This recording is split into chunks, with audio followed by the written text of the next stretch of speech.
Daily Manna from the Torah by Dr. Ketriel Blad.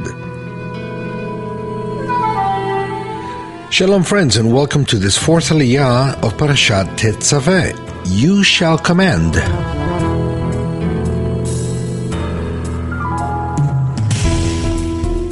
We find this fourth aliyah in Exodus chapter 29 from verses 1 to verse 18. Today's reading will take place in verses 6 and verse 9, and they read as follows. Put the turban on his head and attach the sacred diadem to the turban, and put headbands on them. Then tie sashes on Aaron and his sons. The priesthood is theirs by a lasting ordinance. In this way you shall ordain Aaron and his sons.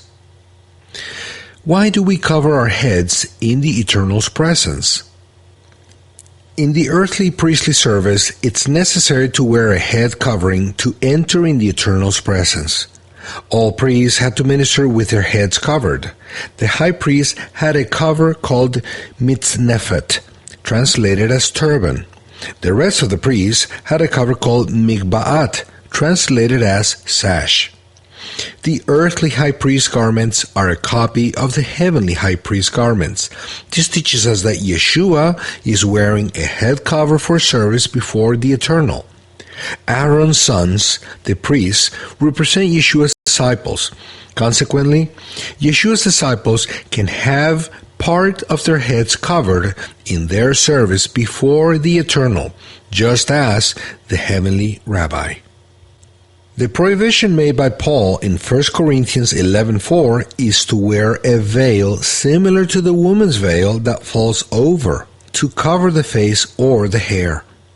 The Greek text speaks about letting a cover fall down over the head.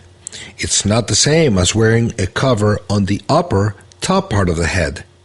A man, a disciple of Yeshua, who covers his head with a veil like a woman's, dishonors his head, the Messiah. There was a lot of male prostitution in Corinth, and men had a lot of customs that belonged to women. Paul wrote these instructions to avoid these customs to get into the Messiah's congregation.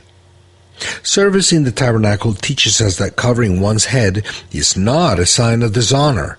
On the contrary, he who covers himself before the Eternal honors him. The head covering is a sign of submission, and that one has authorization as a representative. It is a good habit to place something on the head when serving the Eternal. If you are Jewish, you have the obligation to do so, as it is custom among your people. Nowadays, devout Jews always wear a covering on their heads as a sign of their priestly ministry before the Eternal.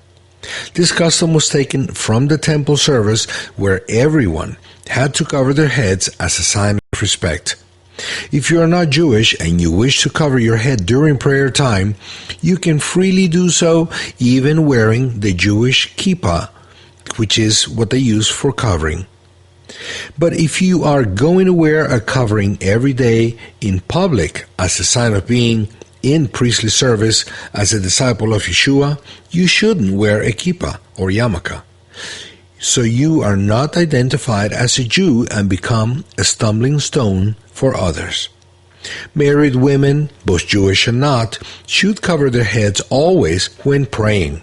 Single women don't have to cover their heads when praying, but they can do it if they wish to do so. Married Jewish women must always cover their heads in public as a sign of submission to their husbands and the Eternal. Non-Jewish women can adopt this good habit if they wish to do so. May everything be done in love and respect. Blessings and shalom.